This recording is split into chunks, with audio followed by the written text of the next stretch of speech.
भी कंट्री में, कोई भी शहर में इस तरीके के अगर हादसा होते हैं, हमारे हिंदुओं के घर जलाए जा रहे हैं, मंदिर तोड़े जा रहे हैं, हमारे हिंदुओं के मार्केट नष्ट किए जा रहे हैं, हमारे इस्कॉन के जो गुरुजी हैं उनको अरेस्ट किया जा रहा है, वो ही सिर्फ हमारे महाराष्ट्र और देश में हमको बताना चाहिए था कि ऐसी घटना होनी नहीं चाहिए, और वही हमने दिखाने की कोशिश की, इसलिए महाराष्ट्र में ये रिजल्ट है। तो मुझे लगता है बांग्लादेश को भी ये समझना चाहिए, अगर वो उधर वहाँ अत्याचार करेंगे तो आने वाले समय में यहाँ पर भी उनके साथ वही होगा जो जैसे वो हमारे लोगों के साथ होगा।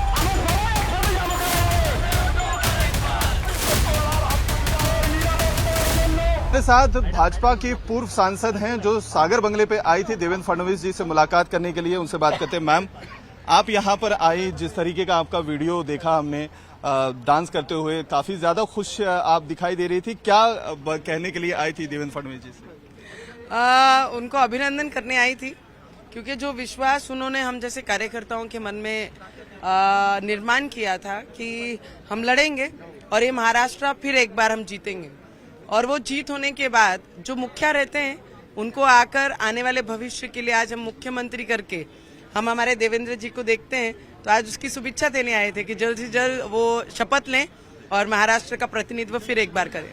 लोकसभा के चुनाव में जिस तरीके के परिणाम आए थे, आप भी काफी अच्छी फाइट की है, लेकिन आप हार गई, तो क्या वो जो जिस तरीके का एक मैंडेट था उसके अगेंस्ट इतनी बम्पर जीत आपने भी एक्सपेक्ट की थी, और क्या वजह आप देखती हैं कि इतनी बड़ी जीत मिली? मुझे लगता है कि इस महाराष्ट्र में पिछले बहुत महीनों से हम देख रहे हैं, लोकसभा में झूठा नैरेटिव चला था, पर इस विधानसभा में हमने वो झूठा नैरेटिव सब लोगों के सामने लाके रखा। राहुल गांधी जी ने इस बार भी बहुत कोशिश की झूठा हाथ में लाल संविधान लेकर लोगों को बहकाने की, पर हमारा महाराष्ट्र है एक बार झूठ में आ गया था, दूसरी बार ऐसी झूठ को पटकनी दी कि मैदान भी नहीं उनके पास। बटेंगे तो कटेंगे, हम एक हैं तो सेफ हैं। आपको लगता है ये नारा जो है काम किया, और जो फतवे जारी किए गए मस्जिदों से उसको काउंटर करने के लिए हिंदू वोट एकजुट हो गया? वो फतवा निकालते हैं, हम विनती करते हैं, हमारे में और उनमें एक ही अंतर है। हमने अपने लोगों को ये कहा कि हम एक हैं तो सेफ रहेंगे, नहीं तो बांग्लादेश में आज जिस तरीके से इस्कॉन के हमारे गुरुजी को पकड़ा गया, अरेस्ट किया गया, उसकी नौबत हमारे महाराष्ट्र में, हमारे देश में नहीं आनी चाहिए। इसके लिए हम लोगों ने गुहार लगाई, और हमारे लोगों को, हमारी विचारधारा को जो मानते हैं वो लोगों ने एक होकर इस बार मतदान किया और उसका कमाल जरूर दिखाया। उद्धव ठाकरे का हृदय परिवर्तन हो रहा है, ऐसी खबरें आ रही है कि महाविकास आघाड़ी से बाहर आ सकते हैं, कुछ इस तरीके के भी कयास लगाए जा रहे हैं। कांग्रेस के नेता ऑलरेडी बोल चुके हैं कि महाविकास आघाड़ी में हम कब तक रहेंगे ये हम कह नहीं सकते, क्या कहें? मैं आपको इतना जरूर बता सकती हूँ, बदलाव वही व्यक्ति ला सकता है जो घमंड में चूर ना हो।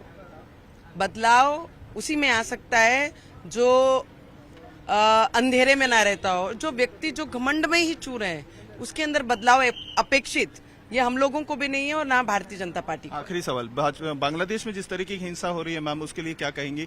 एक तरफ जो है इस्कॉन के गुरु को अरेस्ट किया जा रहा है, वहीं अब टारगेट किए जा रहे हैं, हिंदुओं के घर जलाए जा रहे हैं, दुकानें तोड़ी जा रही हैं, काफी ज्यादा प्रताड़ित किया जा रहा है। मैं उसी बात का मुझे बहुत तकलीफ था, अफसोस था कि इस तरीके की जब एक कोई भी कंट्री में, कोई भी शहर में इस तरीके के अगर हादसा होते हैं, हमारे हिंदुओं के घर जलाए जा रहे हैं, मंदिर तोड़े जा रहे हैं, हमारे हिंदुओं के मार्केट नष्ट किए जा रहे हैं, हमारे इस्कॉन के जो गुरुजी हैं उनको अरेस्ट किया जा रहा है, वो ही सिर्फ हमारे महाराष्ट्र और देश में हमको बताना चाहिए था कि ऐसी घटना होनी नहीं चाहिए, और वही हमने दिखाने की कोशिश की, इसलिए महाराष्ट्र में ये रिजल्ट है।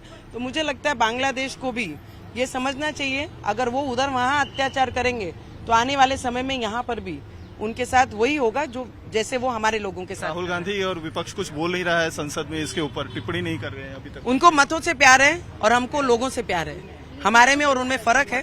वो लोगों को प्यार नहीं करते, अपने वोटों को प्यार करते हैं, और हमारे लिए, हमारे देश में जो रहता है वो सब एक समान है। जब लोकशाही, जब लोगों ने बीजेपी के तरफ, महायुति के तरफ जो सपोर्ट दिया, जो मतदान दिया, तो आज लोकशाही नहीं है।